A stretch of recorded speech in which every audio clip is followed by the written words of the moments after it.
Okay, so good afternoon, all of you. So I will start now. So in the last class, I explained about the chapter number one, that is nothing but simple stresses and strain. I already give all the topics which are in chapter number one, but I have only given theoretical part. So today, I'm going to give some problems which is related to your gate point of view and other competitive exam. So please try to give the answers. I'll explain some problems here. So please try to practice such type of problems. Then you will get the good marks in GATE examination. Okay. Right. So in the chapter number one, the most important concepts are nothing but. So I have already told you that is nothing but application of Hooke's law. Next one is thermal stresses and composite bars. These are very important topic. And one more topic is also there. That is nothing but relation between the elastic constants. So please remember what are the topics are very important in GATE examination. That is in chapter number one. First one is nothing but Hooke's law, and the second one is nothing but composite bar,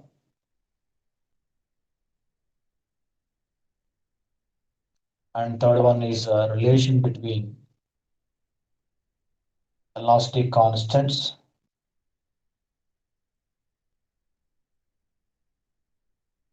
and the fourth one is thermal stresses.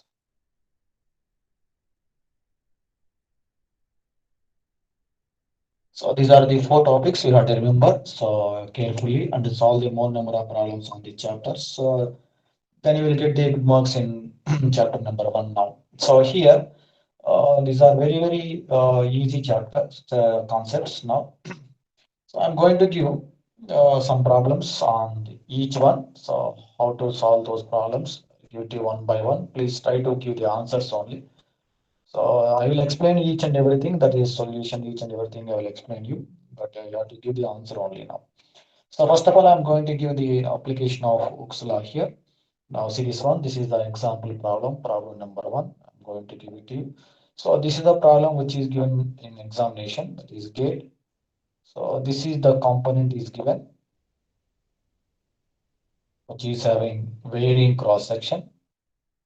But here one force is acting at this point, that is we can take this is the load at one point, that is equal to 50 newtons, and another load is acting at this point is equal to 100 newtons, and another load is also acting at this point, that is also is equal to 100 newtons. Right, so this is the diagram is given in examination, and this area is given, that is 50 mm square, and this area is given and 25 mm square. So both areas are given. So it is not uniform cross section of the bar, it is varying cross section of the bar. So here the question is given. So this part is nothing but A, B, C. These are the two portions, A, B, and B, C. But question is given on this one is nothing but, so which portion, either A, B, or B, C, having more stress? That is, which portion, which portion having more stress or maximum stress? And this is the question is given in examination. So for this case, first of all, I'm going to find the what is the value of stress on each portion, that is A, B, and B, C now here. So first of all, I'm going to take portion BC on BC. If you take the BC portion, now how much force is acting on this BC now? This is the BC portion. I know the area of cross section of the BC is nothing but 25 mm square. And what is the total load on this BC portion? On the BC portion, only one force is acting, that is nothing but 50. Or you get my point? So load on BC is equal to how much? 50 newtons. And what is the stress on BC here? Stress on BC is equal to load by area, that is P by area, that is equal to 50 divided by 25, that is 50 divided by 25, then we can get 2 Newton per mm square. That is the value of stress on BC. Now, what is the value of stress on AB now? So if you take on AB, so on AB, what is the area of cross section of AB now? 50 mm square here. And what is the load on AB now? So load is nothing but this 100 and this 100, and this is also contact with AB now. So this load is also acting on AB. So 100 plus 50 plus 100 now. Then what is the total answer here? That is 100 is acting on AB, and 100 is also acting on AB, and 50 is also actually acting on BC, but the BC is connected to AB. So that this 50 is also acting on AB, BC now. So I am going to write 50. So total is nothing but 250 Newton per mm square. Or you got it? Now, what is the stress on AB now? Stress on AB is equal to P by area. So P is equal to 250 divided by area is 50. Then we can get to 5 Newton per mm square. So which portion having maximum stress now here? That is AB. Actually, so many students are thinking like this, stress is always equal to load by area. If the area is minimum, stress automatically is maximum. All of you know those things now very well. So denominator reduces, automatically this value increases. But here you have to think about the load also at the same time. So if the load is constant, if the load is 50 on this one, load is 50 on this one, then there must be a difference in stress also.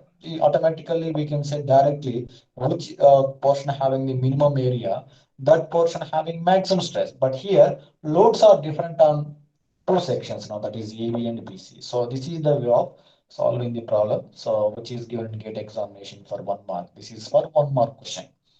Now I'm going to give it to you. So another problem, so which is given in GATE examination. Now listen carefully.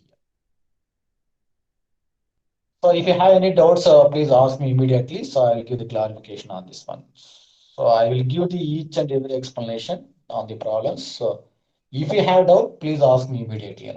So here, this question is given in GATE examination. A bar is given.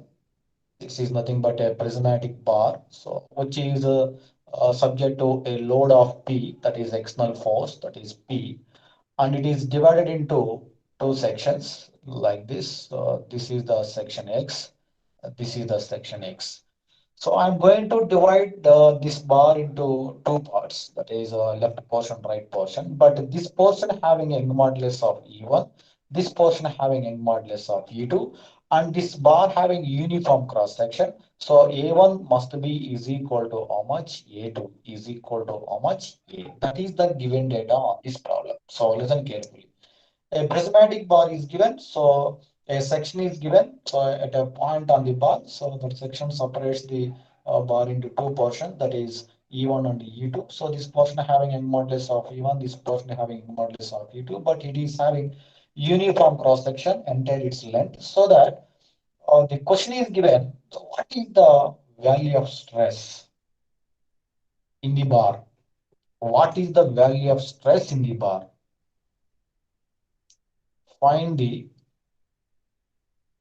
stress in the bar. Four options are given. Now listen carefully.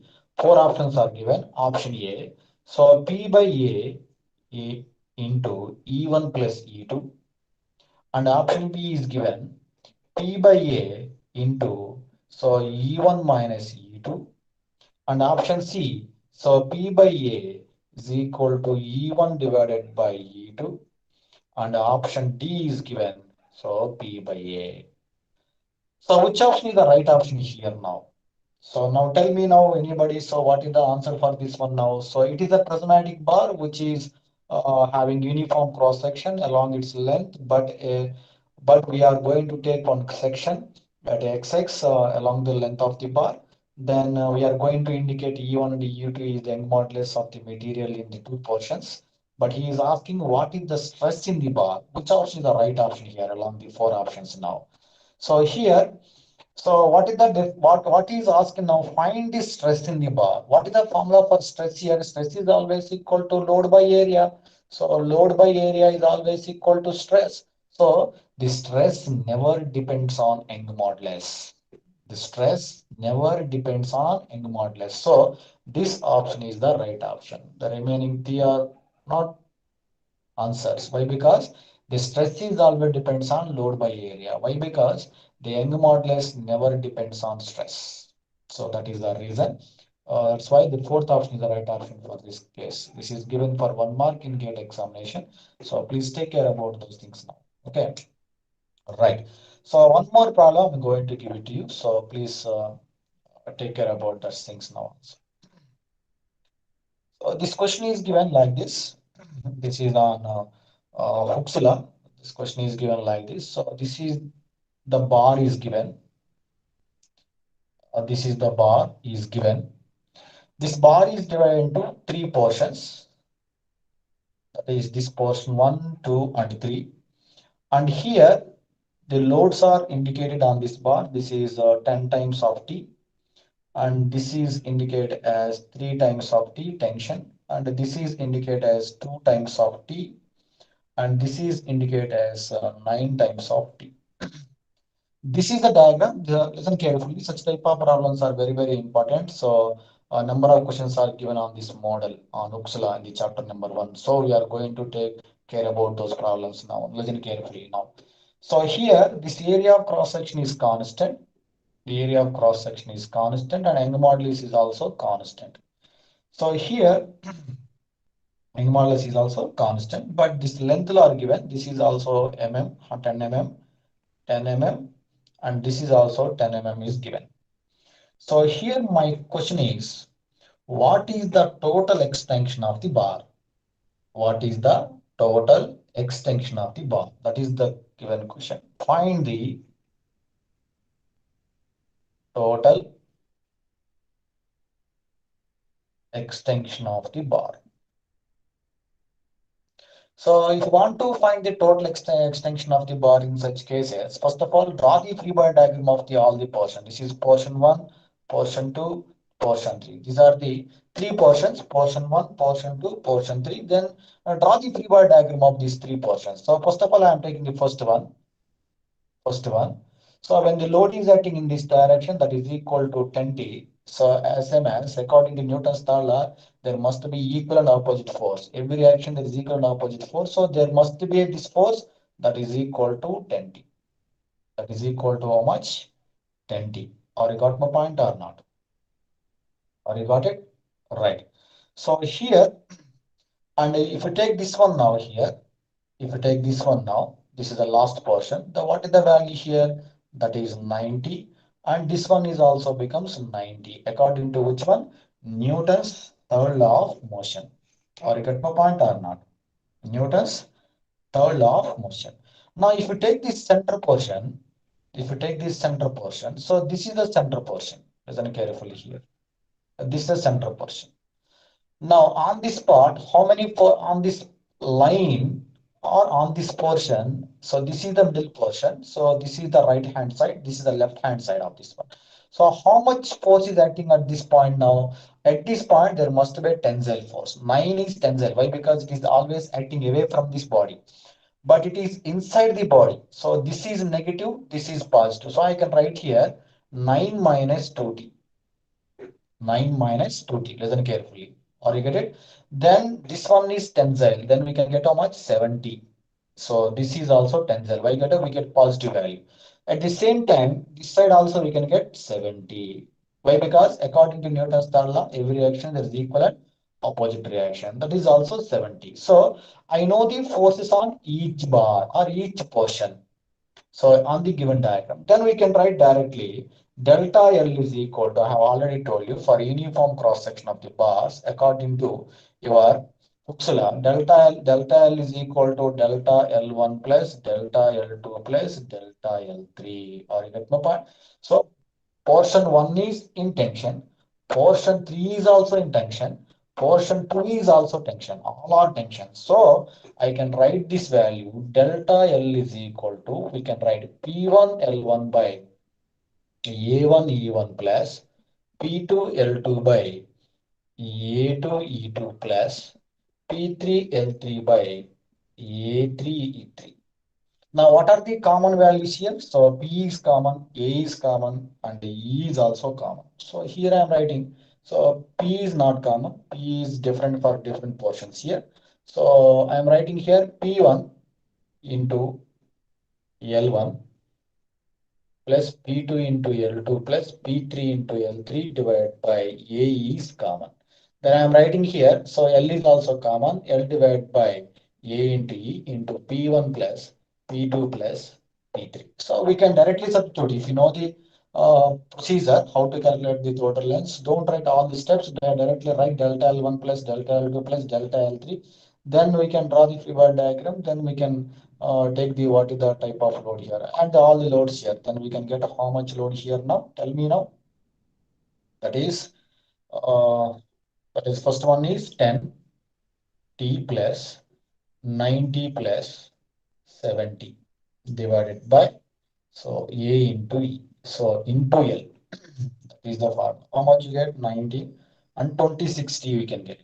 That is 26 T into L is nothing but 10 mm divided by how much? A into E. So value of this is the value of so total extension of the bar. So simply we can add all those things, then we can get the required value. Right. I want to give one more problem on this one. Please listen carefully now. So that is also given examination. I want to give it to you.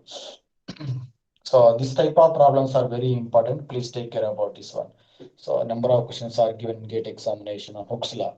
So how to find those things now. So one more problem is given. One more problem is given like this. So this is another example problem. So tell me the answer for this now. So this is the bar is given and here one force is given, that is 100 newtons, and this is another force is given, this is also 100 newtons, and this one is divided into three portions, and here is given 200 newtons and here is given 200 newtons. So first of all, if you want to solve the problems, so first of all check the bar is under equilibrium or not.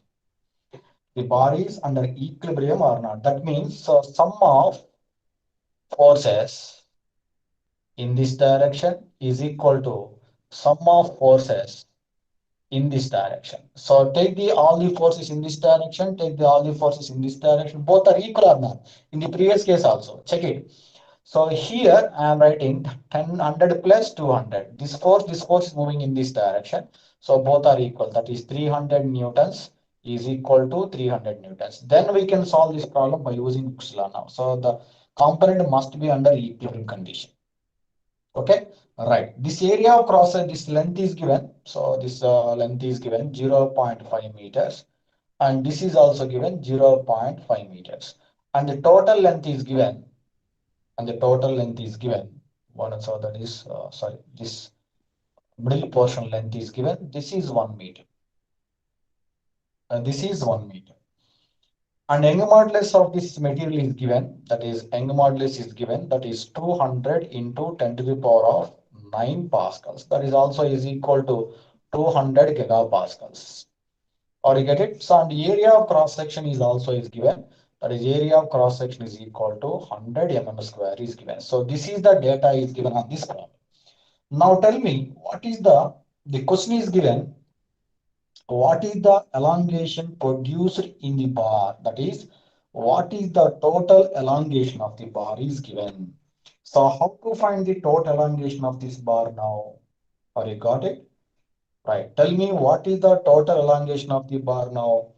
So total elongation is nothing but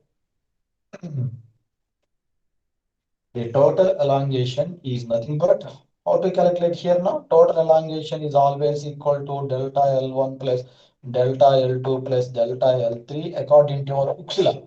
All of you know it. Why? Because here three portions are there. So first of all, we have to find the what are the forces here in the portion one. This is portion one, portion two, portion three. Three parts are there. Then find the what is the value of forces on each part now. So here I am writing so P1 L1 by A1 E1 plus so P2 L2 divided by A2 E2 plus P3 L3 divided by A3 E3. So this is the equation we have. P1. So this is P1. On this side, how much is having? 100. Automatically, This is the free body diagram of the post portion. It is 100, it is equal to 100. Why? Because according to our Newton's third law, every reaction there is equal and opposite reaction. And this third one, so this is the first portion, this is the third portion. So on this portion also there must be 100 newtons, 100 newtons. So it is also tension, it is also tension here. But what about the middle portion now? What is the middle portion now here? If you take this part, this point here, one force is moving in this direction. Why? Because I am closing this one. I am closing this one. I am taking the forces on this line now. This is away from this one. This is towards. Away is positive, towards is compressive. Away is always tension, towards is always negative. So I am writing here, center one is, that is compression, that is 200 minus 100, we get negative. So it is also 200 minus 100. We can get the negative value. This is a negative value, or you get my point or not. So the middle portion is under compression. Now we can directly substitute all the values here now. That is, what is P1 here? 100 into L1 is 0.5 divided by A1. What is A1? A1 here. A is common now. So I'm writing directly like this. So 1 by A into E is common. So P is nothing but 100 into 0.5 in the first case. And a second case is nothing but negative. That is again 100 into what is the L of the middle one now? 1 meter plus 100 into what is the length now? 0.5. Or you get it? So how much you get now? 0. How much you get now? 0. Why? Because 100 into 0.5, 100 into 0.5, that is nothing but we can multiply this one, we can add those two, then we can get the same value now. Or you get no point or not. Right? So that value becomes 0.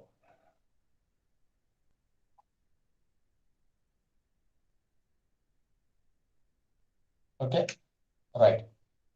So here, this elongation of the bar is how much? 0. That means all the forces externally or internally all are balanced. So there is no any extension of this bar. So there is no any deformation of the bar. The deformation must be is equal to how much? 0. Or you got it? Right. So I want to give another problem on this Hooke's law. So listen carefully. So most of the questions are given on Hooke's law. So listen carefully now. I hope you understand that thing. So how to find those things now. So you have to balance every part and find the what is the elongation of bar 1, bar 2, bar 3. I have already told you in chapter number 1 how to apply the Hooke's law in uniform cross-section bars and varying cross-section bars. Then now I'm going to give another problems that is also given in examination. So see this one now. So this question is given like this. So a uniform bar is fixed on both sides. This is the uniform bar. Both are fixed on both sides. Or I got it. So I'm taking one point on the bar. At that point, I'm going to apply a force of how much?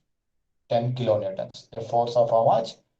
10 kilonewtons. So this is the point. Suppose A and this is C and this is B. So supports are nothing but A and B, and this point is nothing but C. I'm going to apply this tensile force at point C. Or you got it? So this is the bar which is fixed on both sides. So here my question is, the area of cross section is also constant. There is area of cross section is constant. Why? Because it is a uniform bar. Uniform bar, and this length is given 1 meter and this length is given 2 meters. Listen carefully now. Now here given question is given. So find the reactions at the support at A and B. Find the reactions at the support A and B. So this is the question which is given in examination depending on Hooke's law. How it is depends on Hooke's law now. Actually, we can apply according to our mechanics like this. So for example, if you take this portion, so if you apply the force in this direction, this support will give some reactive force in this direction. That is nothing but RA. I want to find the RA value. As same as when the force is acting in this direction, the supports must be give some force in this direction that is equal to how much? RB. So I'm going to indicate the forces at A and B according to the application of the force 10 kilonewtons. Okay, now I'm going to draw the free body diagram of these two portions, AC and BC. So this is the AC, this is the AC. One force is acting here, that is nothing but RA.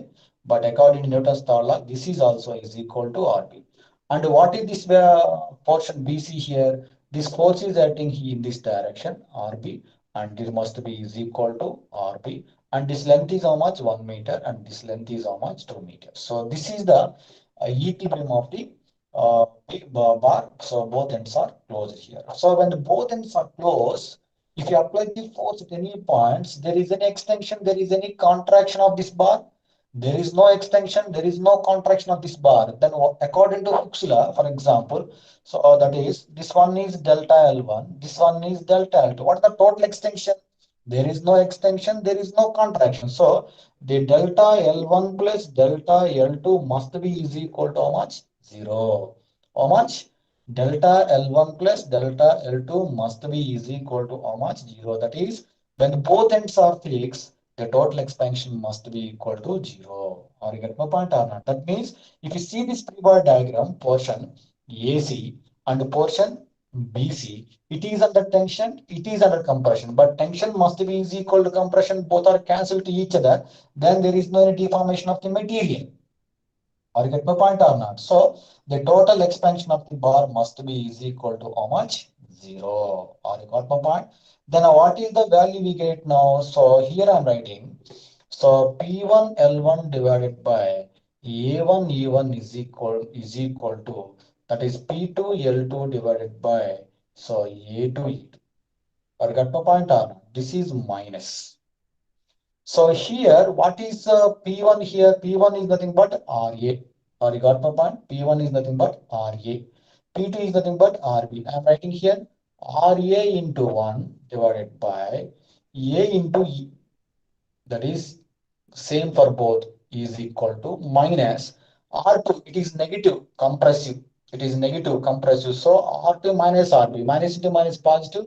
Then we can get RB into how much? 2 divided by how much? AE. AE both are cancelled. So RA is equal to 2 times of RB. This is the first relation between RA and RB. All of you know that if you want to find the two variables, how many equations are required? Two equations are required in terms of RA and RB. Then we can add or subtraction those two equations. Then we can find the RA and RB value. All of it clear up to this one now. But now I'm going to write another equation in terms of RA and RB value. Are you got it? So that now tell me what is the equilibrium of this bar? When the bar is set on equilibrium, forces must be in this direction is equal to forces must be in this direction. Now tell me now what are the forces are moving in this direction? So this force is only in this direction, that is P, that is equal to how much? 10 kilonewtons. E is equal to how many forces are moving in this direction? RA and RB both are moving in this direction. So I am writing here RA plus RB. Then I'm taking this one. RA is equal to how much? 2RB plus 2RB. RB is equal to how much? 10 kilonewtons. Then RB is equal to, automatically we can write 10 by 3 kilonewtons. And RA is equal to how much? RA is equal to how much? So 20 by 3 times of kilonewtons. So these are the values of RA and RB. Are you got it? So in this way, we can apply Hooke's law. That is, if the both ends are fixed now, the total expansion of the total bar is zero. Automatically, we can write the expansion of the bar, portion 1 and portion 2 must be is equal to 0. That is, we can write delta L1 plus delta L2 must be equal to 0. Then we can identify whether it is positive or negative in a portion AB and portions BC according to a free body diagram. Then automatically we can find the equations in RA and RB. Then we can add or subtraction those two equations. Then we can get the RA and RB values. So this is the way of applying the uh, Hooke's law. And one more problem is also given on this one. So the same problem, but values are different. That is the only thing here. Okay, you got it? So one more problem is given. Please try to solve that problem as you want. I will give it to you. So that problem is also even given in examination. So the problem is given like this. So this is the bar is given, same thing, but values are different. So this is the bar which is having uniform cross section. So here I'm going to apply the force that is equal to 120 newtons. That is the force. And this one is A portion, AB, and this one is C. So he's asking find the reactions at RA at A and C now. A and C, and this length is given L, and this length is given how much? 2L. And Young modulus is also is given as that is 200 megapascals. So this is the data is given. Young modulus is also given. Young modulus is not given. We can put constant. Then right, area of cross section is also constant. So area of cross section is also constant. Young modulus is also constant. Then find the relation between uh, RE and RC values. That is, find the reactions at E and C values. Same question, but values are different. We can solve it very easily. Please try to solve at your home. I'll give another model problem on uh, Uppsala. In this way, they are asking questions.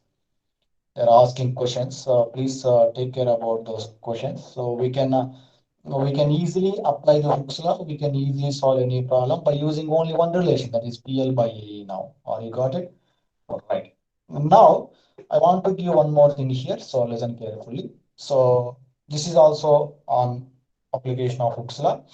That is, a taper bar is given. This is the taper bar. This is the taper bar. And this is subject to a load of how much? P. And this diameter is 1.1 times of d, this diameter is 0.5 times of d, and this length is equal to how much? L. That is, we can take 1 meter unit length. Now listen carefully here. If you apply the external force P, there must be extension of this tapered cylindrical bar. Tapered cylindrical bar or tapered cylindrical rod. Or you got it? If this rod is replaced by uniform cross section of the bar, that is rod, uniform cross section of the rod. This diameter is nothing but how much? D here. This diameter is nothing but D, and both are having under same length. Both are having under same length. Listen carefully.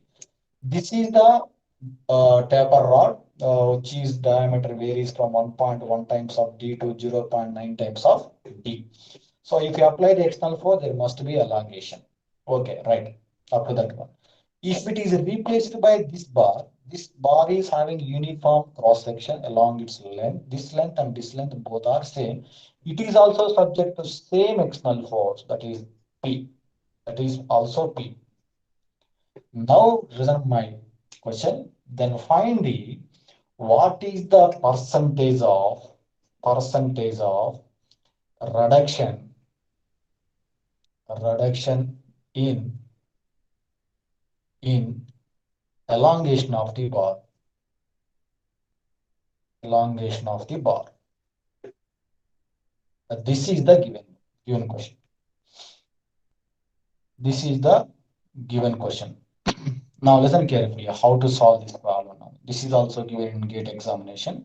So carefully, so please give the answer now. So here, that is my option is nothing but 1%, and the second option is 2%, third option is 3%, fourth option is 4%. Now which option is the right option here now? So without options also we can solve the problem. So don't depend on the options. In the GATE examination, some questions are uh, given without options, that is fill in the blanks, and some questions are multiple choice questions, so we can take care about only on fill in the blanks. If the options are given, we can easily check the answer with the options, but here in the fill in the blanks we have to solve perfectly, then we can get the required answer. So now tell me, for this case, for your tapered body, we know the formula, that is nothing but delta L is equal to how much? 4PL divided by pi into E into D1 into D2. That is the formula for total extension of the bar, which is having two diameters, or extension of the total bar of tapered cylindrical rod. So this is the case one. So here in this case, delta L2, I can write 4PL divided by pi into d into how much? Here uniform diameter. In the case of uniform diameter, I already told you. So D1, D2 both are same. So I can write here d square. I can write here d square. Are you got my point? I got my point here. D1 is equal to D2. I can write D here. So I can write actually this formula same 4PL divided by pi E into D1 into D2. D1 is also D, D2 is also D. So D into D we can get D square. D into D we can get D square. Are you got it now? Are you got it now? Right. So here, what I am asking here, percentage of reduction in elongation of the bar. So how to calculate percentage of elongation of the bar here? So percentage of elongation of the bar, percentage of delta L is equal to delta L1 minus delta L2 divided by delta L1 into how much? 100. That is the value of percentage of elongation of the bar. Okay. So in this one, I'm going to write the formula that is 4 times of P into L divided by so pi into E into what is given 1.1 into D into 0.9 times of D minus 4P E into L divided by so pi into E into D square divided by so 4P into L divided by so pi into E into how much? So 1.1 D into 0.9 times of D. So 4PL, 4PL, 4PL, pi, all are cancelled. D square, D square, D square, all are cancelled. If you solve it, we can get the answer is 1% of error in the elongation of the bar. That is very simple question. Directly we can substitute. So then we can get the what is the percentage of error in elongation we get. 1% elongation you will get when this bar is replaced by uniform cross section of the bar. Now, one more question is also is given. I have already told you. So on this one now, that is listen carefully. When this taper bar is replaced by, when the taper bar is replaced by, so listen carefully. That question is also given in examination. When the taper bar is replaced by uniform cross section of the bar, what is the equivalent diameter of this bar now? What is the equivalent diameter of this bar? So are you able to follow? Are you able to see the board clearly now? Please tell me. Right. So here I am writing. So this is the taper bar having two different diameters. That is nothing but a D1. This is D2 and this is D1, which is subject to a load of P here. And what I am saying here, this tapered bar is replaced by uniform cross section of the bar. That is nothing but capital D. That is this one is nothing but D here.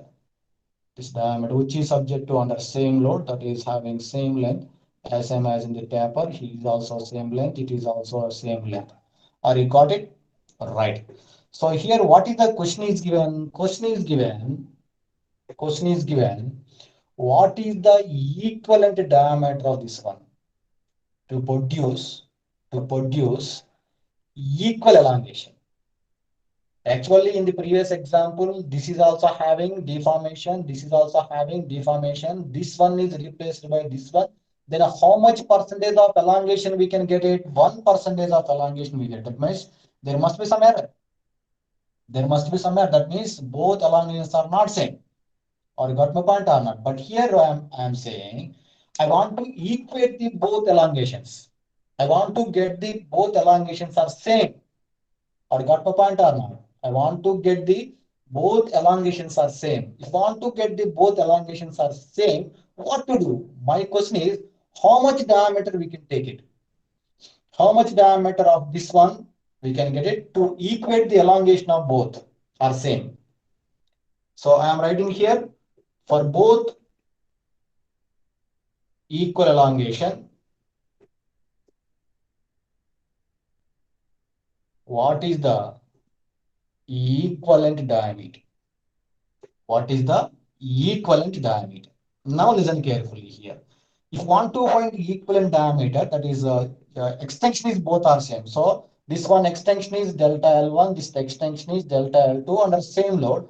That is, we can write here 4PL divided by, so pi into E into D1 into D2 is equal to 4L divided by, so pi into D into how much? D square. Why? Because it is uniform diameter of the bar. Then I'm going to equate these two. These two are same. I'm going to equate these two. That is, elongations are same. If you want to get the same elongation, how much diameter we can maintain for this uniform bar? How much diameter we can maintain for this bar? So I am writing here delta L1 is equal to how much? Delta L2. Then I can write here. So 4PL divided by, so pi into E into D1 into D2 is equal to 4PL divided by pi into E into D square. 4PL, pi get cancelled. Then we can get D square is equal to D1 into D2. Then D is equal to square root of D1 into D2. This D is named as equivalent diameter of the bar, which is having uniform cross section. Which is having uniform cross section. Are you got my point? Are you got my point? Are you got it? Right. So this is the way of asking questions in a competition exam. So you have to remember the formula. I have already told you in the last class. You have to remember the formula. If you remember the formula, we can directly write it and take the what are the conditions are given and substitute it and apply the condition. Then we can get the required answer. Right. So I want to give another question on this one. Please listen carefully. On the same tapered bar, which is also given competitive exam, how to solve that? Two tapered bars are given. Here they are asking questions like this. Two taper bars are given. This is one taper bar. This is one taper bar. And here is also another taper bar is there. And both are subject to same external force.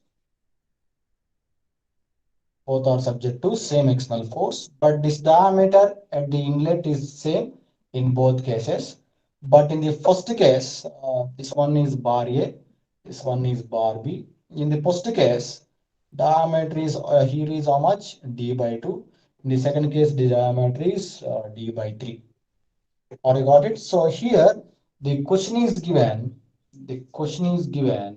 Find the ratio of elongations. Ratio of elongations. So this is the question which is given in the examination. So what is the ratio of elongation? So how to calculate this one now? It is we can calculate very simply. How to calculate ratio of elongations is nothing but, or you got it? So right. So generally for a taper bar, we know the formula delta L is equal to 4PL divided by pi into E into D1 into D2. So here 4 is constant, P is constant, L is constant, pi is constant, E is constant, D1 is also constant. Or you got it? D1 is also constant in both cases. Or you got it? Now I am going to write it here. That is, so delta L is inversely proportional to 1 by D2. I got it, the relation. Or you got my point or not? The delta L is there inversely proportional to 1 by D2. Now I am writing here delta L1 divided by delta L2 is equal to 1 by D2. That is in the first case divided by 1 by D2 in the second case. Or you got it? Right. So what is in the first case now? 1 by D by 2 divided by 1 by, so D by 3. So then what is the value you get it? I got it. So 2 by 3. I got it. 2 by 3. So that is the value of that is the value of delta L1 to delta L2 ratio in case of extensions. Or you got my point? So take care about those things now. That is, or you got it? Right. Let's check it that one. So that is 2 by D, and this is so we can get 2 by 3 ratio. Right. So this is the way of applying the Hooke's law in different cases. So we have to take care about the what is the application of Hooke's law now.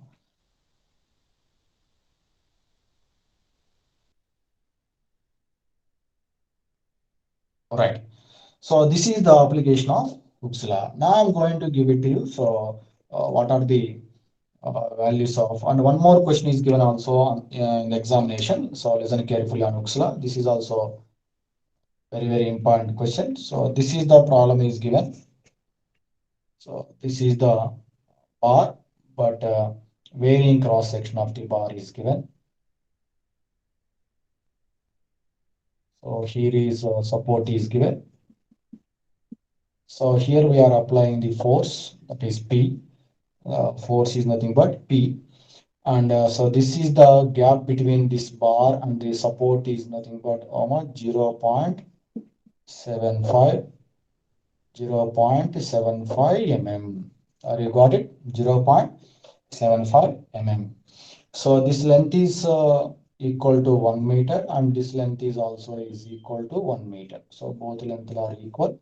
And here Young modulus, both are made of same material, this portion and this portion. And Young modulus is equal to 200 gigapascals. 200 gigapascals. And this one is nothing but 1 centimeter square area of cross section. This is 2 centimeter square is the area of cross section. This is the data is given to you. But here he is asking, what is the value of P? What is the magnitude of P when this bar is expands from this position to this position, or this point to this point. So when you apply the force here, when this bar it reaches to this support, that is when the bar is undergoes expansion of 0.75 mm, then what is the value of P? So actually we can ask like this. So what is the P required to deform the bar up to a length of 0.75 mm? That is the given question. Or you got my point? So find the value of P required to expand the bar up to 0.75 mm as shown in the figure. Or you got it? Remaining all the data is given to you. So this is portion 1 and portion 2. So according to your Hooke's law, how to write it now? Delta L is equal to delta L1 plus delta L2. So on this the force is same. Why? Because the force is exactly acting at this point of contact between these two portions. The force is acting exactly at the point of contact between the two portions. So if your force is acting at this point, this bar is also expand, this bar is also expand. Why? Because when the bar is expanding this direction, this also applies some force in opposite direction. And this force applies some force on this one to extend it. Or you get my point or not? Right. So here delta L is equal to P1 L1 divided by A1 E1 plus, that is P2 L2 divided by how much A2 E2. On both sides P is same. On both P is same now. So I can write here. So P is common. So P is same. Then we can write here P is same. Then we can write the L is also same. So I'm writing inside here. That is length is 1 meter. So we can take the outside now into 1 here. That is 1 by 1 meter. Then we can write like this. So 1 by A into E here. That is equal to how much? So this total elongation. So we can write here up to elongation. Up to which one now? Elongation up to 0.75. So delta L1 plus delta L2 must be is equal to 0.75. That implies we can write a P1 into L1, that is 1 meter, that we can convert into mm divided by, so A1 into E1 plus, so P2 into again 1000 divided by A2 into E2 is equal to 0.75. And substitute the value of area and Young modulus, then we can get the required value of P. That is P is equal to, I got it 10 kilonewtons. I got the value 10 kilonewtons. So substitute the area. So area of this one is nothing but 1 centimeter square converted into mm square, and here is 2 centimeter square converted into mm square. Then we can get in terms of kilonewtons. Here is also mm. Here is also mm. All are get cancelled. Then we can get this value of P in terms of kilonewtons. Or you got my point or not? I got it. P is equal to 10 kilometers. Substitute all the values in your calculator, then we can get the required value. Or you got it? Right.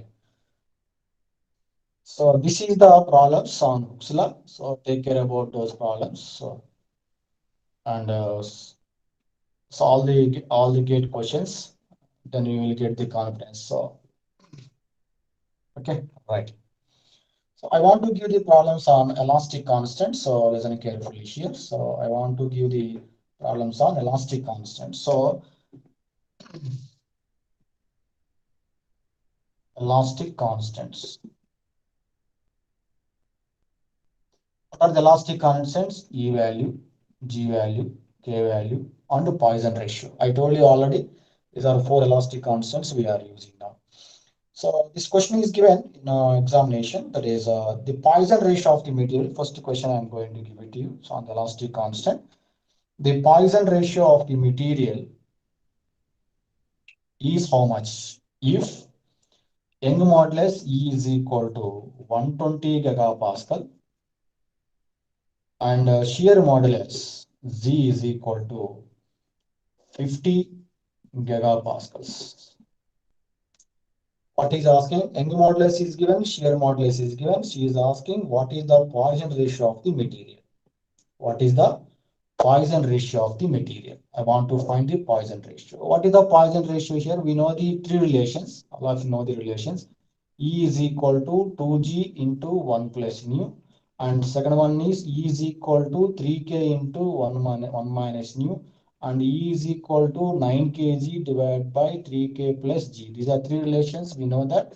We can carefully so on these three relations. So which relation is valid for this one now? Here two values are given. E and G is asking mu.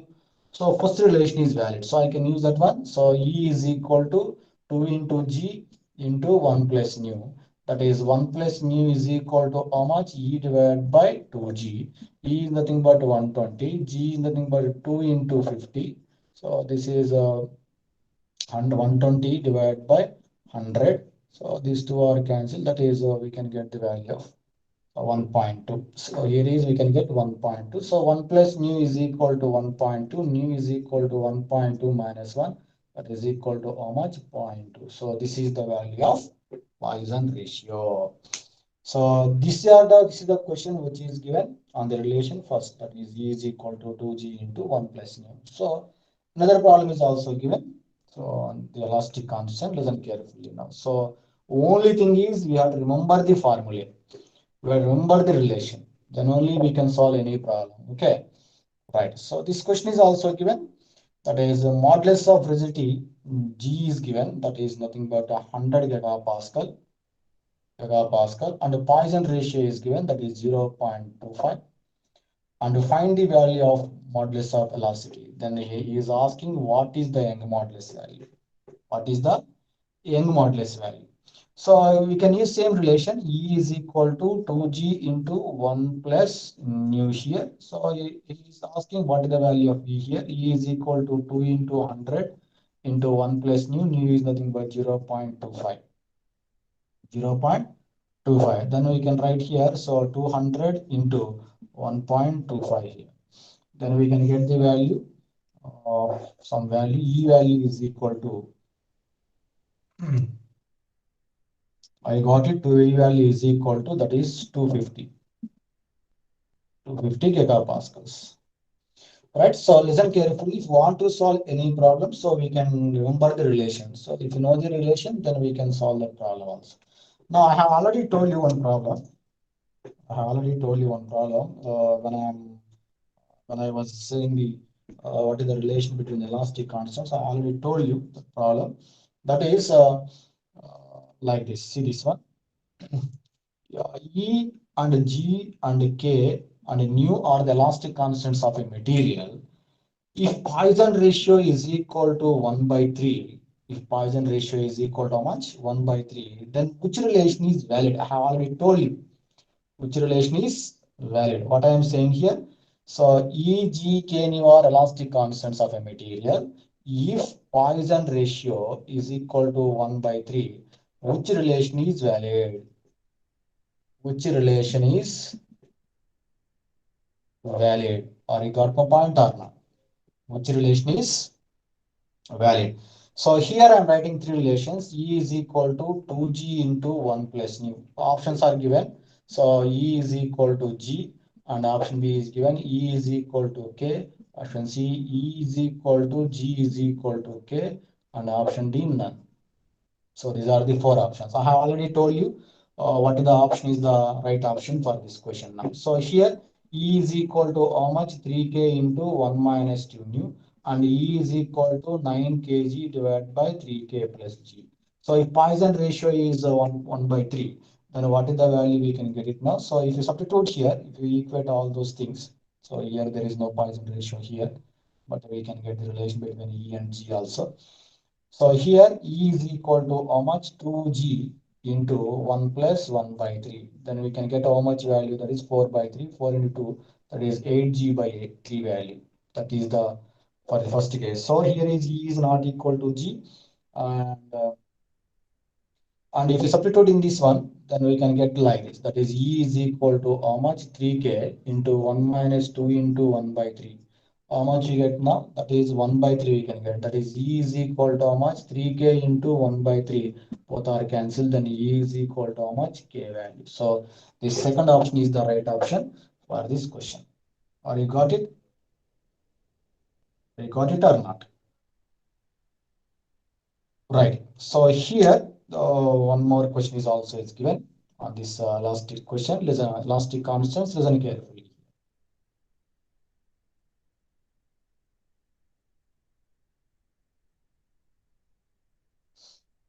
This question is given like this. That is G by E is equal to the ratio between the shear modulus and Young modulus is given as 0.4 is given.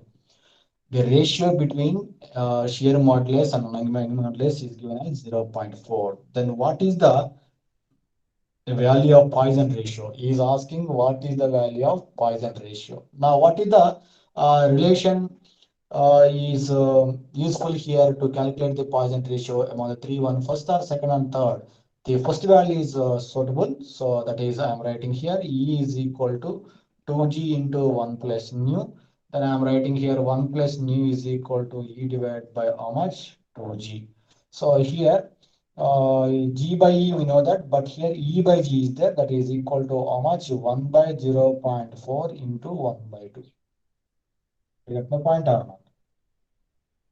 Can you get my point? And then I am writing here Poisson ratio is equal to, we can get the value.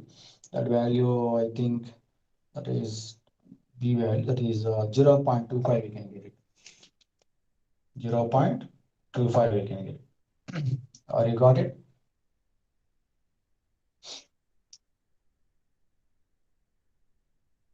Right. So that's why we can get 0.25 here.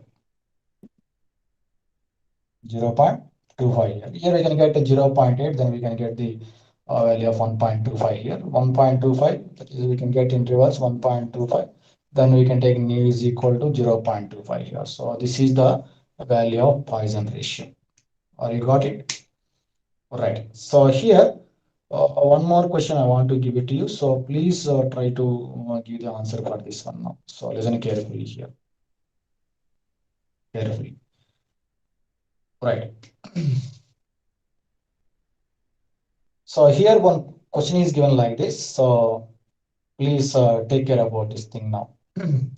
So here question is given. So E, G, K and nu are the elastic constants of the material or elastic properties of the material. Then which relation is valid? Which relation is valid? Which relation is valid? Option A is given. That is 1 by E is equal to, so 9 by K plus 3 by G. Option B is given. 3 by E is equal to 9 by K plus 1 by G. Option C is equal to 9 by E is equal to 3 by K plus 1 by G.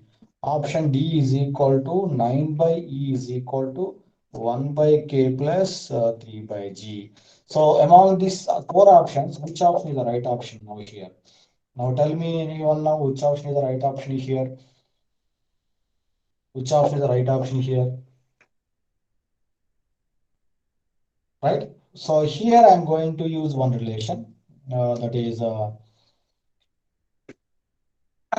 I'm going to find the what is the exact equation valid relation among the four options. I want to find it. So we know the three relations here now through equations. That is nothing but E is equal to how much? 2G into 1 plus nu, and E is equal to 3K into 1 minus 2 nu. These are three relations. And another one is also E is equal to 9 kg divided by 3K plus G. We know that relation. Have you got my point? Right. I want to find the suitable valid relation here. So whichever relation we can get it now. So I can equate these two. Check those two options now. That is 2G into 1 plus nu is equal to 3K into 1 minus 2 nu. Or you got my point? Or you got it? Right. That is also we can write from this one also. That is we can equate those two also. Then we can get in terms of E values also. We can get it. So I can write like this also. So see this one, that is in terms of Poisson ratio. But if you see all these four options, there is no any Poisson ratio. So bring out the Poisson ratio in the two equations, then we can equate those two now. So here from this one, I'm going to write the Poisson ratio. That is 1 plus nu is equal to E by 2G. And that implies nu is equal to E by 2G minus 1. Or you got it? And the second relation, 1 minus 2 nu is equal to this one, that is equal to E by 3K. And that implies nu is equal to nu is equal to 1 minus, that is 1 minus E by 3K into 1 by 3 into 1 by 3. Or you got my point here? That is 1 by 2, sorry. 1 by 2 we can. Right. So that is the relation we can get it. So from that relation we can calculate that value, that is E divided by, so E divided by 3K, that is E divided by 2G minus 1 is equal to 1 minus, that is E divided by 3K into half. Then we can apply that relation, then we can get like this. So if we equate it, automatically we can get a relation like this now, that is E is equal to E into getting 1 by 2G plus 1 by 6K is equal to 3 by 2 is equal to 3 by 2. Take the LCM of this one. So take the E terms one side and remaining on other side. Then I am writing here E is E into 3K plus G divided by 9 kg is equal to 3 by 2. If you rearrange it, then we can get the required answer. If we rearrange it, then we can get the required answer. That required answer is nothing but option D. Check it now automatically. The LCM is nothing but kg. So we know that 9 kg divided by, so 9 times of kg, and we can write like this. Or you got my point? Right. So in this way, we can solve this problem. So I want to give it to you. So some problems on composite bar, and after that, I will take the next chapter now. Okay. So take care about those one now. So composite bars and thermal stresses. On thermal stresses, they are asking questions on only one point, that is what type of stresses and what is the value of free expansion. They will ask like this. Now, I'm going to give it to you. What is the problems on composite bar? So listen carefully here. So here I'm writing composite bar. Or you get it? Right. So listen carefully here. What is the problems they will ask on composite bar? So this is the bar. This is the bar made of two different materials. So this is connected to a negligible weight. So and this one is equal to 100 newtons here, and this one is nothing but 200 gigapascals.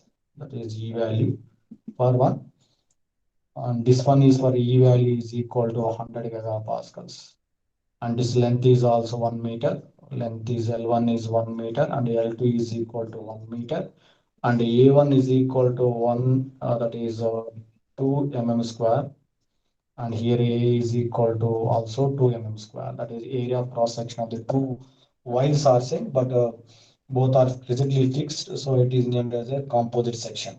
Composite section. The load is exactly acting at the center of the composite section. So here they are asking questions. So what are the stresses in each wire? That is, this one is 1 and 2. They are asking questions like this. So here I want to find the what is the stress in each bar is nothing but we know the two relations. That is, if your load is exactly acting at the center, then automatic elongations are same. So I can write here delta L1 is equal to how much? Delta L2. Delta L1 is equal to how much? Delta L2. What is delta L1 here? That is P1 L1 divided by A1 E1 is equal to P2 L2 divided by how much? A2 E2. But length are same. And here P1 by A1 is nothing but sigma 1 by E1 is equal to sigma 2 by E2, and sigma 1 by sigma 2 is equal to E1 by E2. We can write directly, we can write direct formula, there is no problem. So in the examination, we can apply directly formula. That's why I'm always saying remember the formula. So here is equal to how much? That is 200 divided by 100, then ratio is equal to how much? 2. Then sigma 1 is equal to 2 times of sigma 2. That is one relation. Now, how to find the sigma 1 or sigma 2? If you want to find the sigma 1 and sigma 2, two equations are required in sigma 1 and sigma 2. So I want to find another relation sigma 1 sigma 2. So sigma 1 into A1 plus sigma 2 into A2 is equal to P. I have already told you in composite bar. So here what is sigma 1? Sigma 1 is equal to 2 times of sigma 2 into what is the area of this one? 2 into 2 plus sigma 2 into area is also 2. That is equal to how much? P value. P value is nothing but 100 newtons. So here 4 sigma 2, 2 sigma 2. That is 6 sigma 2 we can get. That is 4 sigma 2 plus 2 sigma 2 is equal to 100. Then 6 sigma 2 is equal to 100. Sigma 2 is equal to 100 by 6 Newton per mm square. So if you know the sigma 2 value, I can calculate the sigma 1 value. So sigma 1 is equal to how much? So 200 times of divided by Newton per mm square. So in this way, we can calculate what is the value of stresses in each bar. Stresses in each bar. So when the beam is said to be composite beam, when the load is exactly acting in the center. So here length are same here. So in the next case, I'm going to give you in different length how to solve it now. Are you got it? So listen carefully now. In the next case, how to solve the same question, but the length are different here. So how to solve it?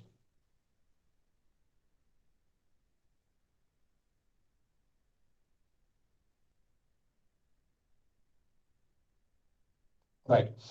So this is the one wire or one bar which is fixed like this, and here I am taking another bar which is fixed at this one at this level, and this both are connected to a small negligible weight here. A small negligible weight here. This length is equal to 2 meter. This length is equal to 1 meter. This area is equal to 2 mm square, and that is we can take 2 mm. This area is equal to 1 mm square. This area is equal to 1 mm square. Young modulus is equal to 200 gigapascal, and here Young modulus is equal to 100 gigapascal. So this load is exactly acting at the center. That load is equal to how much? 100 kilonewtons here, or we can write 100 newtons here. All right. So how to solve this problem now? In the previous case, length are same, but in this case, length are different here. Length are different here. Now here I'm writing here. Here I'm writing first of all, you know the relation. Sigma 1 by sigma 2 is equal to E1 by how much? E2. That is equal to how much? Already I told you what is the Young modulus of this one now? 200.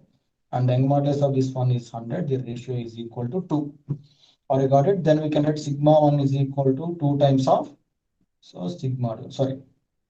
I did a mistake here. Doesn't care. So here, when the load is exactly acting at the center, then delta L1 must be is equal to delta L2. Then we can write P1 L1 by, so A1 E1 is equal to P2 L2 by A2 E2. But here L1 and L2 not same. In the previous case, length are same. That's why you are getting sigma 1 divided by sigma 2 is equal to E1 by E2, you get it. But here that relation is not valid in this case. Or you got it? That condition is not valid in this. Why? Because length are not same. So I can write here. So P1 by A1, that is sigma 1 into L1. L1 is 2 divided by E1. E1 is nothing but 200. That is sigma 2 into L2 is nothing but 1 meter divided by uh, E2. E2 is nothing but 100 here. This is 2 times is cancel. Then sigma 1 is equal to how much? Sigma 2. Both are same. Or you got my point? Both are same. But I want to find the what is the value of sigma 1? What is the value of sigma 1 and sigma 2? I want to find it. So I can use the same relation. So I can use sigma into A1 plus. So sigma 2 into A2 is equal to P. That is the relation we have. Then what is sigma 1 here? Sigma 1 is equal to sigma 2. So sigma 1 is common. Then we can write A1 plus A2 is equal to how much? P. So sigma 1 into what is A1? A1 is nothing but 2 mm square plus A2 is nothing but 1 mm square. P is nothing but how much? 100 newtons. Then sigma 1 is equal to 10 divided by 3 Newton per mm square. We are getting that is sigma 1. It is also is equal to how much? Sigma 2. So both are same. So this is the way of calculation of sigma 1 and sigma 2. That is stresses in composite bar. So most of the questions they are asking find the stresses in each bar in a composite beam. They're asking questions like this. Are you able to I hope you understand these things now. So take care about those things now. Okay, right. You got it? Right. So here I'm going to explain the next one, that is thermal stresses. So what are the problem? What type of problems they are asking questions on thermal stresses? So please remember the formula I have already told you. There are in thermal stresses we have three relations. That is there is no restriction. That is nothing but a free expansion of the material. I have already given thermal stresses. What are the formula? Free expansion. So in case of free expansion, delta L is equal to alpha into L into delta T. Alpha and L into delta T. In this case, what is the stress value? Zero. There is no stress during the free expansion of the material under heating condition or under cooling condition, whatever it is. So expansion is partially restricted. Next one is expansion is partially restricted. So what is the formula? That is equal to what is the value of strain now? So that is delta L by L. Strain is equal to, you know, that sigma is equal to, so E into, so 1 minus alpha into T. Check that one now. T is nothing but delta T divided by how much? Check it. See this one. That formula I will give it to you. That is free expansion. Strain is equal to, that is delta L by L is equal to, that is alpha L into delta T divided by L minus that is expansion allowed is delta L by L. Then this is the strain, LL both are cancelled. Then sigma is equal to, we know that, so E into alpha into delta T minus delta by L is the value of thermal stress when the expansion is partially restricted. When expansion is completely restricted, then what is the value of thermal stress here? Thermal stress is equal to alpha into E into delta T. So remember these three formula, then we can solve any type of question on these thermal stresses. Now I want to give it to you one more questions. So listen carefully how they are asking questions now.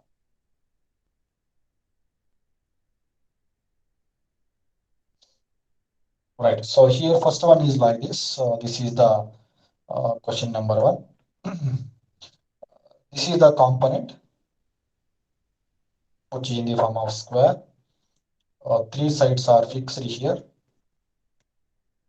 Three sides are fixed here. One side is allowed to expand. One side is allowed to expand. Alpha is nothing but coefficient of thermal expansion, coefficient of thermal expansion. Okay. So here, when the temperature rises to delta T, that is when temperature rises, then what is the total expansion in this direction? That is the given question. What is the total expansion of this component in this direction? That is, expansion is restricted here, restricted here, restricted here. Expansion is allowed here. So how much expansion is restricted here, here, here? Those expansions will take place in this direction. Or get my point or not? Or get my point or not? So that the expansion must be is equal to the total expansion. Total expansion is equal to, so free expansion in three sides, that is nothing but alpha L into delta T plus alpha L into delta T plus alpha L into delta T. Then we can write 3 alpha L into how much delta T is the free expansion of this one now. And I want to find the what is the stress value? Stress value is very simple. We can know that alpha into E into delta T, that is we can get 3 alpha E into delta T. But stress is only acting in only one direction now. So this is the question is given. So please take care of this one now. So at the same time on this problem, I'll give it to you like this. So this one is closed now. This one is closed now. So if the all sides are closed now, all sides are fixed now. If there is any rise in temperature, if there is no any expansion, if there is no any contraction, what is the volumetric strain here? Volumetric strain must be is equal to how much? Zero. Volumetric strain is equal to how much? Zero. Why? Because volumetric strain is always equal to, so change in volume by how much? Original volume. What is change in volume? That is final volume minus initial volume by initial volume. But change in volume initially and finally both are same. Why? Because there is no any expansion and there is no any contraction of the material. Then this volumetric strain becomes how much? Zero. Or you got my point or not? So as in this way, they're asking questions. At the same time, they're asking questions like this also. They're asking questions like this also. So take care about that thing now. So they will give the question on the composite bar. Composite bar, that means like this. So this is the bar, which is made of two or more different materials. Two materials. This is the material one and the material two. So they will give alpha 1 and alpha 2. So alpha 1, they will give it to you, alpha 2.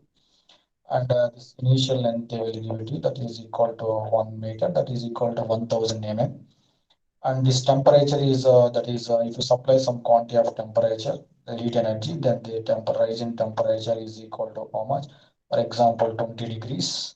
Rise in temperature is nothing but 20 degrees. Then they will ask you what is the total expansion of the, what is the total expansion of this composite bar? Total expansion of the composite bar. They will ask questions. So here I am writing here alpha is nothing but 0.12 into 10 to the power of minus 6 per degree centigrade. And alpha 2 is nothing but 0.11 into 10 to the power of minus 6 per degree centigrade. These are the values of alpha 1 and alpha 2. Here we know that alpha 1 is greater than alpha 2 here.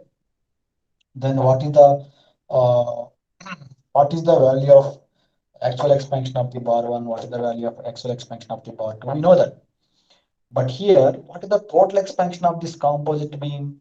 I have already told you the total expansion of the composite beam. Total expansion of composite beam must be is equal to, I already told you. Actual expansion of bar 1 or actual expansion of bar 2. We can take any one. Actual expansion of bar 1 or actual expansion of bar 2. So if alpha 1 is greater than alpha 2, by taking the value of alpha 1 and alpha 2, by seeing the value of alpha 1 and alpha 2, we can say easily alpha 1 is greater than alpha 2 here. So here, when this one is expands more than this one, then which type of stress is developed here? Compressive stress. Here is tensile stress will develop here.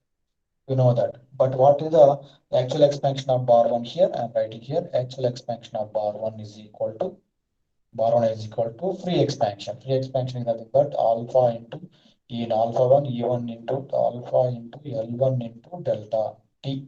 That is the value of free expansion minus contraction due to compressive forces. I already told you in this theoretical part. Contraction due to compressive forces. That is sigma 1 into L1 divided by E1. So they will give the Young modulus of this one is equal to 2 gigapascals, and Young modulus of this one is nothing but 50 gigapascals. We can take those values and substitute here and take the length here, sigma 1 here. Sigma 1 is nothing but, otherwise we can like load by area. Then we can take like find the value of actual expansion of the bar 1 and actual expansion of the bar 2, or you get my point or not. So we can substitute those values, or we can get the value of what is the total expansion of the composite. Okay, so only one time is given. So this type of problem in GATE examination, that is 1 or 2 times only. That is how to find the actual expansion of bar 1, what is the actual expansion of bar 2. Well, but in most of the cases, they are asking the questions. So what type of stresses are developed in the bar 1 and the bar 2? You have to remember that things now.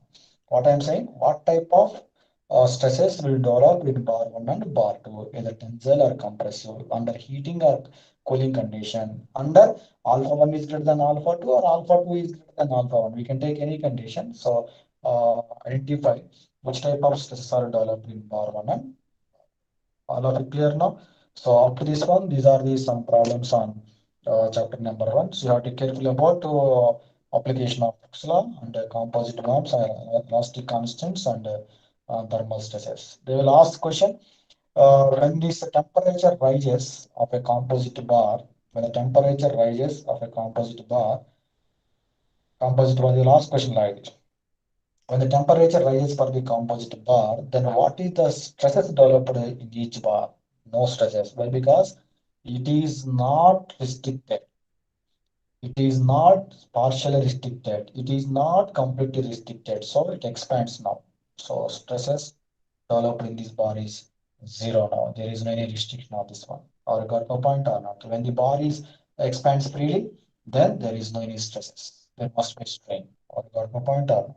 Right. So this is the some problems on chapter number 1.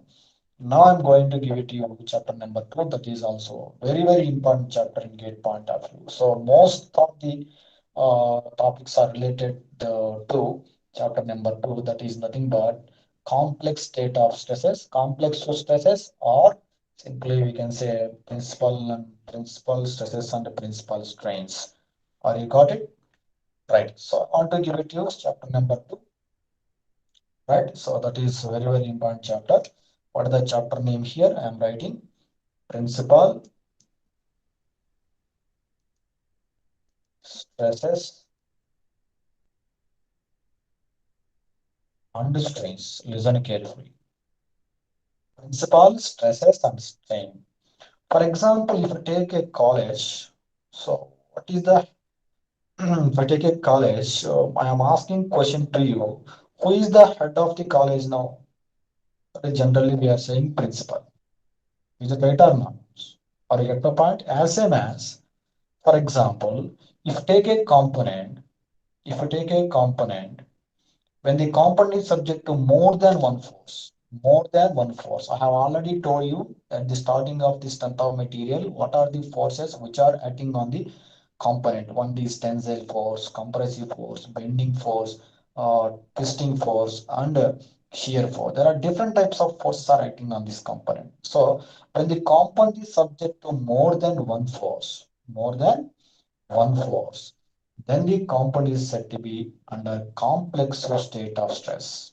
Complexive state of stress. Now, what I am saying here, among the all the forces or among the all the stresses, one stress is maximum, one stress is minimum. I want to find which stress is maximum, which stress is minimum. Listen carefully here.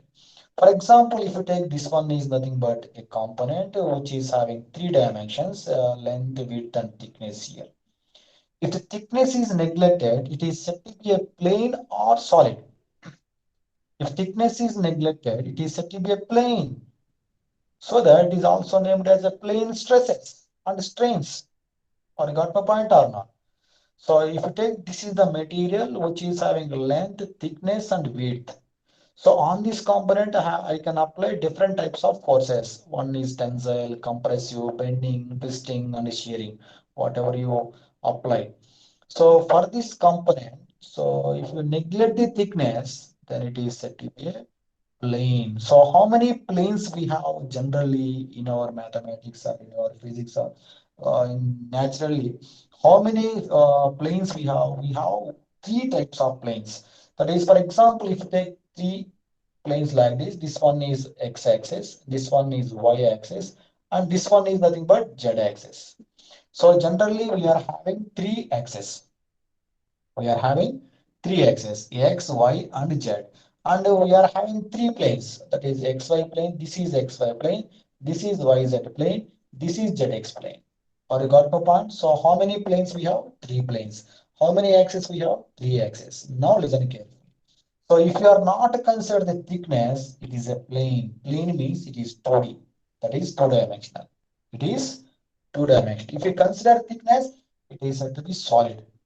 It is said to be solid. So in this principal strength and strains, so we are going to discuss on plane stresses. That is, we are not going to consider thickness. And in further one, we are going to consider thickness. Then we are going to discuss in third direction also. Or you got my point or not?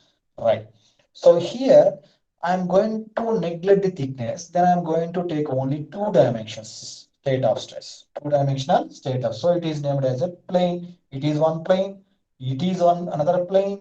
It is another plane. So if you see this one, all planes are perpendicular to each other. That is, three planes mutually perpendicular to each other. Or you got my point?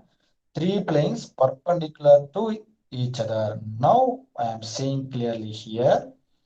When a body is said to be under strain, listen carefully. When a body is said to be under strain, when the body is under strain, when the body is subjected to forces, or you got my point? When the body is under strain, when the body is said to be under application of external forces. Here, external force is more than one force or one force. So, more than one force. If the component is subject to more than one force, it is named as complex state of stress. Or you get my point or not? Complexive state of stress. When the compound is subject to under complexive state of stress, it is said to be under strain. When the component is said to be under strain, what I am saying here, listen carefully. When the component is said to be under strain, if you take at any point on the component, if you take at any point on the component, at that point, three mutual perpendicular plane will exist. Three mutual perpendicular planes will exist. So one of the plane having maximum stress, one of the plane having minimum stress, one of the plane having stress between the maximum and minimum. Or you got my point? Or got my point or not? What I am saying here, listen carefully. It is very, very interesting chapter, and at the same time, we can uh, concentrate on the concept also. If you know the concept, then we can solve any problem here. Or you got my point? Now, what I am saying here, when a body or when a component is subject to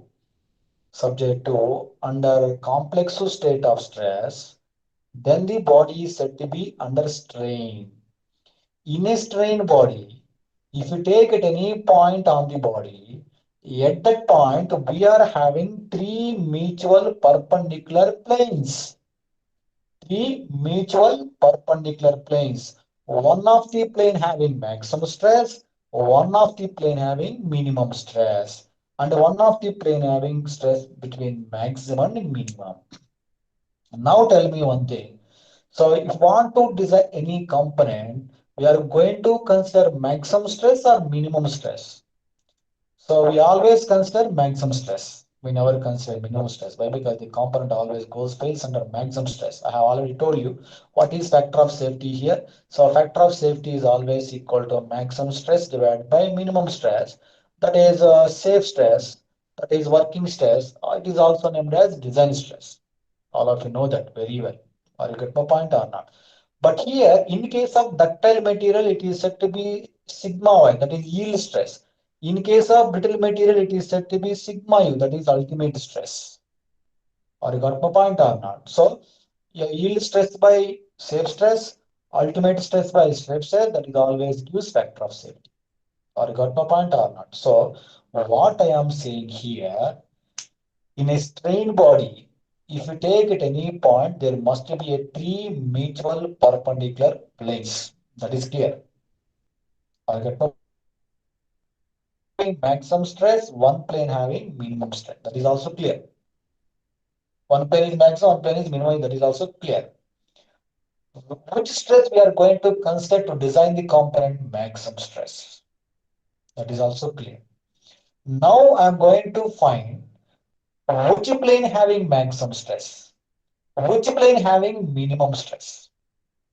I want to find it on the component. Or you got my point or not? So for example, if you take this ductile material, this is ductile material. If you apply the tensile force or any other force, it will fail like this. So this ductile material always fails under certain angle of the plane, certain angle. It never fails like this. So this failure occurs in brittle material. This failure occurs in ductile material. If you see this one, this is the vertical plane. This is the inclined plane. This plane having some angle, theta. Or you got my point or not? This plane having some angle.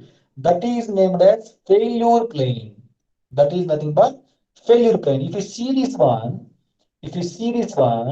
the component may failure on x-axis. The component may failure on y-axis. The component may failure between x and y, that is inclined plane. Or got my point or not? Or got my point? So it can fail like this, it can fail like this, it can fail like this. If it is 2D, or you got the point or not? So this component may fail along x direction or y direction or between x and y. So we have three directions, x, y, and this one is oblique plane. There are three planes, horizontal plane, vertical plane, inclined plane. So the component may fail on horizontal plane. The component may fail on vertical plane. But in the case of ductile material, it never fails on vertical, it never fails on horizontal, but it fails under inclined plane.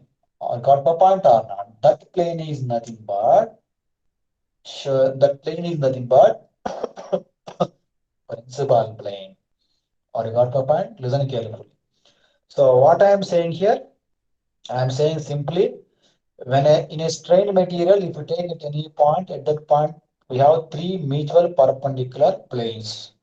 One plane having maximum stress, other plane having minimum stress. But the component always fails under maximum stress. So that on which plane, whether it is xy or yz or zx, on which plane the stress is maximum. Stress is maximum. Now tell me if you take a plane, whether it is a xy plane or a yz plane or zx plane, on that plane, how many stresses we are having? One stress is perpendicular to plane. One stress is perpendicular to plane. That is named as normal stress. One stress is parallel to the plane. Or you got my point or not? For example, if you take this one is nothing but plane. This is the x plane, x axis. This is y axis. This one is nothing but xy plane. And what I am saying now here, one stress is perpendicular to plane, one stress is parallel to plane. So one is normal stress, one is shear stress. One is normal, one is shear. Now you can understand like this now. If you take any plane, xy, yz, zx. So if you take any plane, each plane having normal stress, each plane having shear stress. Are you clear? Each plane having normal stress, each plane having shear stress. But here we are having three normal stresses, three shear stresses. But if you take one plane, we are having only one normal stress, we are having only one shear stress. Or you get my point? But here on this plane, it may be maximum or it may be maximum. Sometimes it may be minimum, it may be minimum. But so in this case also we are writing tau 1, normal 1. This is tau 2, normal 2. This is tau 3, normal 3. That means these are the shear stresses on plane 1, plane 2, plane 3. These are the normal stresses on plane 1, plane 2, plane 3. But what I am saying, one of the plane having maximum stress, one of the plane having minimum stress. So sigma 1, sigma 2, sigma 3 stresses are there, normal. So among these three normal stresses, one stress is maximum. I want to find it. If sigma 2 is maximum, for example, it is acting on this plane. This plane. Is it right or not? Sigma 2 is maximum is nothing but on that, what is the value of shear? Minimum. What is the value of shear? Minimum. So we don't consider the minimum, we are always consider maximum. So this component, when this normal is maximum, design is based on normal stress. When the shear is maximum, design is based on shear stress. But I want to find what is the magnitude of the normal stress and shear stress value. Depending on the magnitude, I can say whether the normal or shear stress is maximum. Or you got my point or not? Or you got it? So I'm going to give it clearly.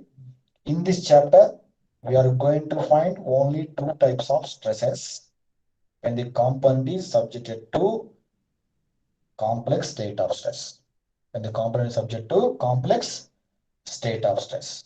So when the compound is subject to complex state of stress, for example, so somebody asked what is meaning of complex state? Already I told you, so more than one force. So here I am saying this is the shaft.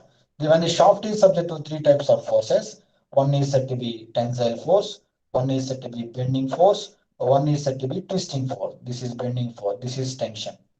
Or you get it? How many forces are acting on this component? Three forces. Now tell me, I don't know which one is maximum. I want to find it. Why? Because I want to design this shaft depending on which force, either tension or bending or twisting. On which force? Which force is maximum?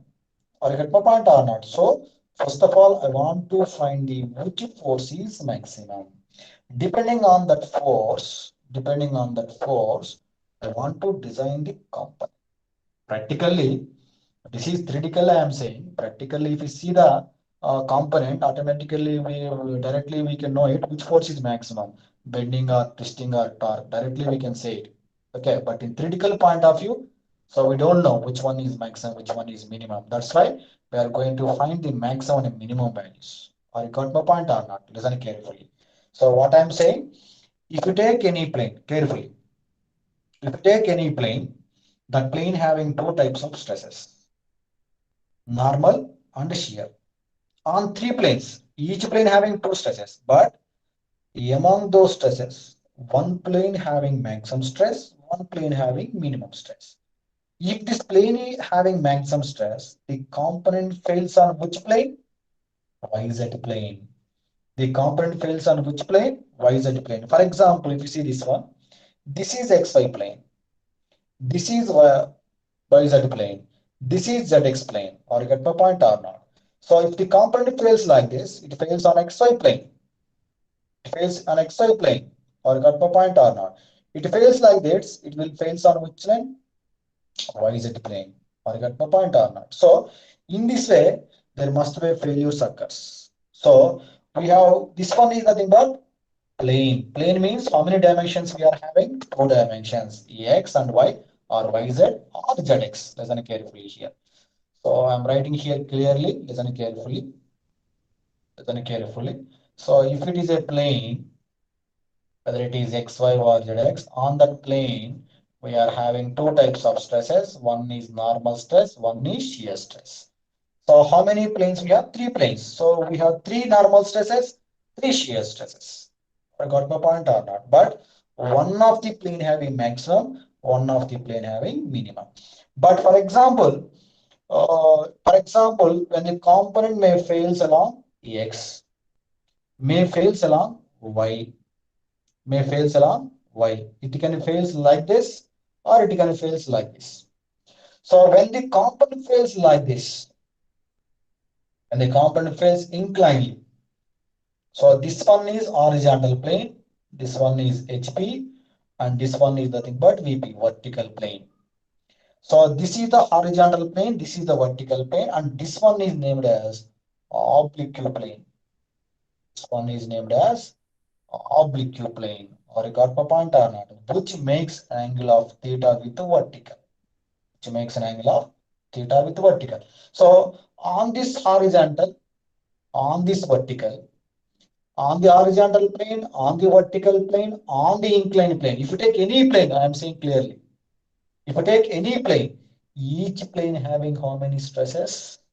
2 stresses. So that on the inclined plane also, we are having 2 types of stresses. One is perpendicular to the plane, one is parallel to the plane. That is normal stress and shear stress. Now see this one. I am rotating like this. This is the vertical plane. Vertical plane. What is the angle here? 0. Otherwise, we can take this the horizontal plane. What is the angle here? 0. We can rotate like this, rotate like this, rotate like this. We are getting number of inclined planes between 0 to 90. We are having number of inclined planes between 0 to 90. Or got my point or not? Right? So if you take any plane, if you take any plane, on that plane, how many stresses here? 2 types of stresses. Normal stress and shear stress. So I want to find those values. So this plane is named as oblique plane. Oblique plane. That plane having how many stresses? 2 stresses. One is normal and one is shear. Now listen carefully. What is the definition of principal plane? Principal plane. Why it is named as principal plane? Plane means it does not have any thickness. But a principal plane means that plane may be horizontal, that plane may be vertical, that plane may be inclined, whatever it is. But why it is called principal? Or you got my point or not? So here what I'm saying here, plane may be horizontal, plane may be vertical, plane may be inclined. But what is the value of principal plane? Why it is called principal plane? Which plane is called principal plane? Here, simply we can remember like this. So on that plane, shear stress must be equal to how much? 0. Listen carefully. What I am saying? So on a plane which shear stress must be equal to 0, that plane always named as principal plane. When the shear is 0, and there is any another stress on the plane? Yes, there must be another stress, that is nothing but normal stress. If take any plane, if that plane having only normal stress and shear stress must be 0. For example, if you take this is a horizontal plane, on that plane also there must be a normal stress, there must be a shear stress. On this plane also normal stress, shear stress. On this plane also normal stress, shear stress. But what is the definition of principal plane? It is the plane on which the shear stress becomes how much? 0. Now tell me here, actually shear stress is 0? Actually shear stress is 0? No. But here, this shear value we are going to take assume, that is assumption. We are going to take the assumption, that is there is no shear stress. There is no shear stress. Practically, if you take any plane, there must be a shear stress, there must be a normal stress. But critically, we are going to take one assumption, that is the plane which is having shear stress becomes 0. Shear stress becomes 0. That plane is always named as principal plane. So that plane having only one stress. If the shear is 0, sigma n is not equal to 0. This sigma n is named as principal stress. The sigma n is named as Principal stress. Now tell me here what I am saying. Two terms are very important. First one is principal plane. So what is the plane here? It is the plane on which tau is equal to how much? 0. Plane means it makes some angle. So that it is indicated by theta p. It is the angle of principal plane. If I ask any question, find the principal plane means we have to find the angle of the plane. It may be 0, it may be 40, it may be 60, it may be 90, it may be 270, whatever it is. We have to find the what is the angle of the plane. But if you know the angle of the plane, on that plane, what is the shear? 0. But what is the value of normal? Not equal to 0. It is having some value. That stress is named as principal stress. Second one, I'm going to write principal stress. What is the definition of principal stress? It is the stress on principal plane. It is the stress on principal plane. Listen carefully. I want to ask one question very clearly. Why we are going to study this chapter? First question. Why we are going to study this chapter? Because when in our practical cases, the component must be subject to more than one force. Tension, compression, bending, twisting, more than one force. That's why among all the forces, which force is maximum? If I want to design the component, I want to find the what is the maximum force on the component. If you know the maximum force, I can maintain the force below that value, then the component is said to be under safe condition. Or you get my point or not?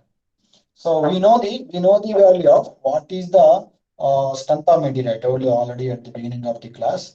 What is the strength of material? Then if you know the strength of that material, so if you apply the external force, that force is always more than the internal force, then the component goes to deform. That is understood to be failure condition. So what is the principal stress here? Principal stress is nothing but it is a stress on principal plane. It is a stress on principal plane. So it is indicated by sigma theta, sigma p. At the same time, I have already given if this component is made of ductile material, if the component made of ductile material, it will always fails under shear. That is, it always fails along the inclined plane. So the ductile material always fails under shear stress. That is, I want to find what is the angle of this. For example, if this is the ductile material, when it fails like this, it makes some angle. This is the angle of the shear plane. That is theta s. So I want to find what is the value of shear plane theta s and what is the value of maximum shear, that is tau maximum. Or you got my point or not? If you know the normal stress, if you know the shear stress, then I can find the what is the resultant stress here. What is the resultant stress here? Resultant stress is always equal to square root of normal square plus how much tau square. So in this way, I can calculate these values. So in this principal stresses and strains, we are going to calculate 5 variables. Listen carefully. So in principal stresses and strains, we are going to calculate 5 variables. First one, principal plane. Next one, principal stress or principal strain, we can calculate it. Next one, shear plane. Next one, maximum shear. That means when the component fails like this on this plane, this is nothing but shear plane. This is nothing but normal plane. So the brittle material always fails under normal and the ductile material always fails under shear. Always fails under shear. So brittle materials also design on normal stresses and ductile material always design on shear stresses. So if you know the what is the shear plane, so that means at which angle the ductile material goes to fail, that angle is named as shear plane. On this plane, shear is maximum or normal is maximum. It is fails under shear. So that on that plane, shear is maximum, normal is minimum. Shear is maximum, normal is minimum. So we are always using two types of materials in our practical cases. That is, one is ductile material and another is nothing but brittle material. The ductile material always fails under shear. The brittle material always fails under normal stresses.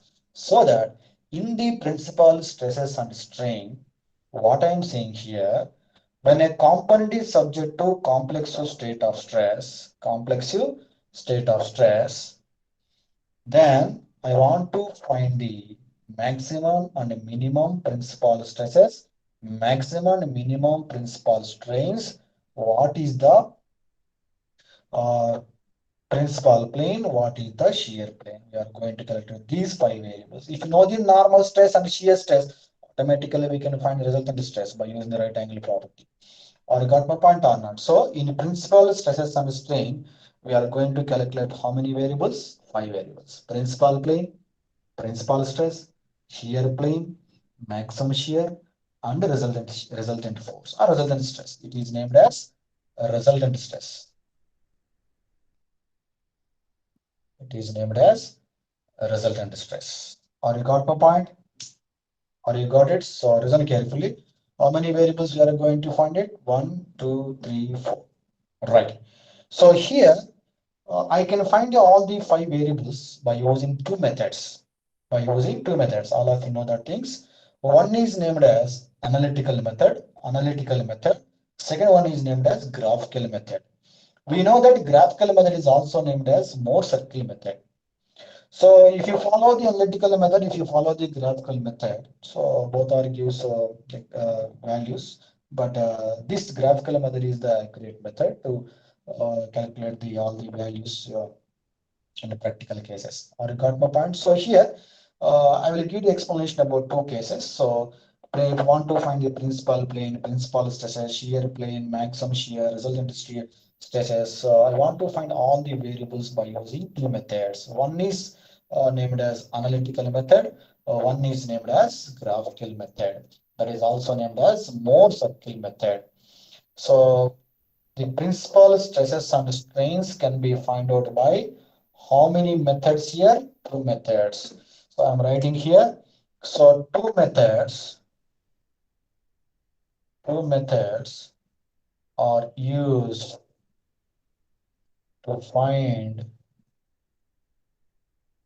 principal stresses and strains. Okay, right. What are the methods here now? First one is nothing but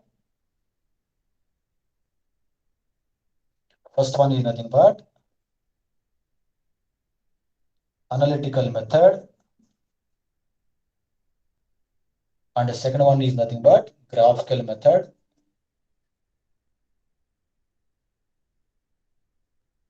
Is also named as Mohr circle method. Mohr circle method. So I'll give the explanation of both. So, but in the GATE examination, so this graphical method is very important. So they will ask the questions on Mohr circle. Most of the questions asked in GATE examination. Okay, take care about those things now. So here in analytical method or in graphical method, what are the values we are going to find it? So first one is nothing but principal plane. And the second one is nothing but principal stress and strains. Third one is shear plane.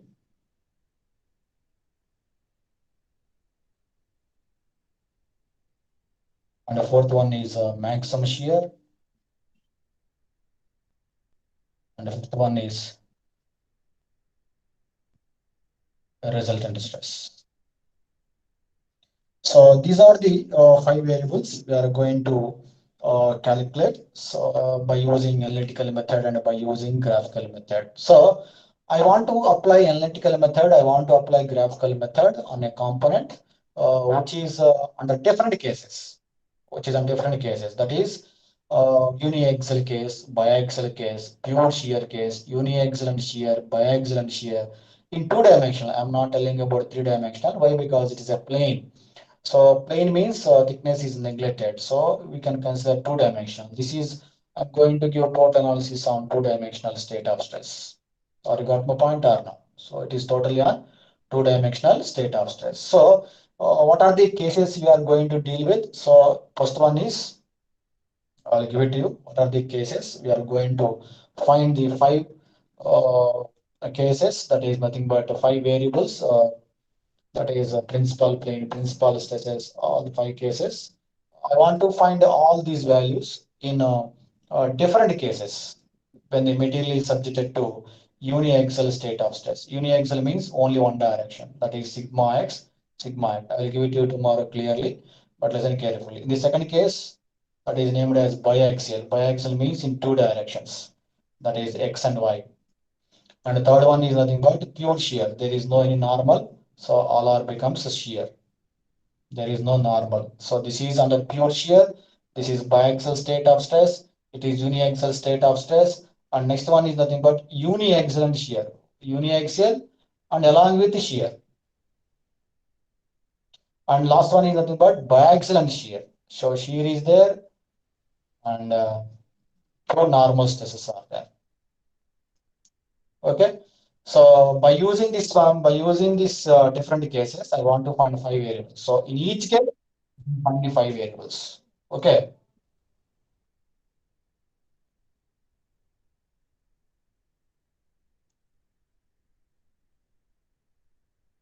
Okay. Okay. Right. So thank you very much for supporting me. So tomorrow I'll give the explanation of all those things and I'll give problems on this principal stresses and strains also, which are given in GATE examination and other competitive examination. So if you have any doubt, please ask me. Then I'll give the clarifications. Okay. Thank you very much. So we will meet tomorrow. The same time, that is 3 to 5. So sorry, tomorrow morning class is 11 to 1, morning section. I will start at 11 o'clock and I will close at 1 o'clock. So I have already informed to you. Okay, thank you very much. I'm going to close this class. So please